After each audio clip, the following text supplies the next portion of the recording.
Florent Pagny était à l'honneur sur TF1.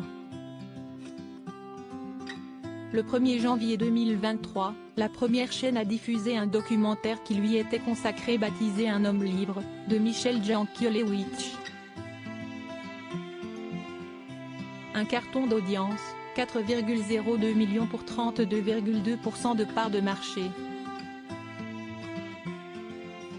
Le chanteur de 61 ans est notamment revenu sur sa bataille contre le cancer ou encore sur son mariage avec femme Azucena Camano. Ses soucis avec le fisc ont également été évoqués par son épouse. Une période difficile pour toute la famille. Depuis 1993, Florent Pagny fit le parfait amour avec Azucena. Une femme qu'il a épousée en 2006. Et depuis leur rencontre, la mère de ses enfants Inca, née en 1996, et Ael, née en 1999, est présente dans les meilleurs comme les pires moments.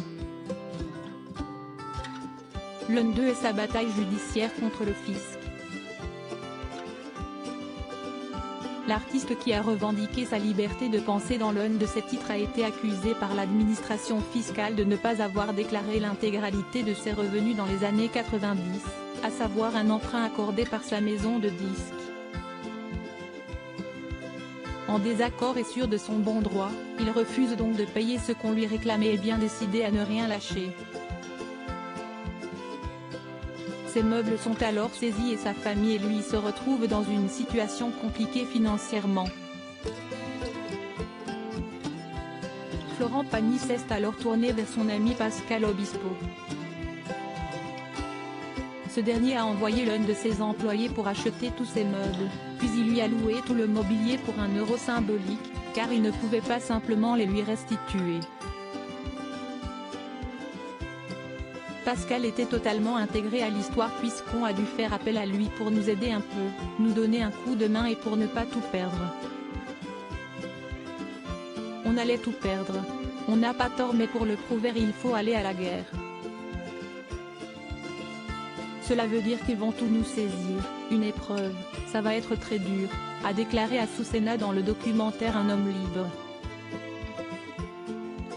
Cette histoire est racontée dans le titre Ma liberté de penser, composé par Pascal Obispo et écrite par Lionel Florence.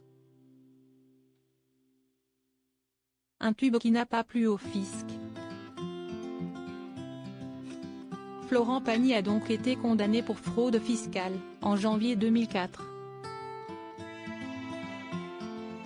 Un an plus tard, la cour d'appel de Versailles finit par le blanchir.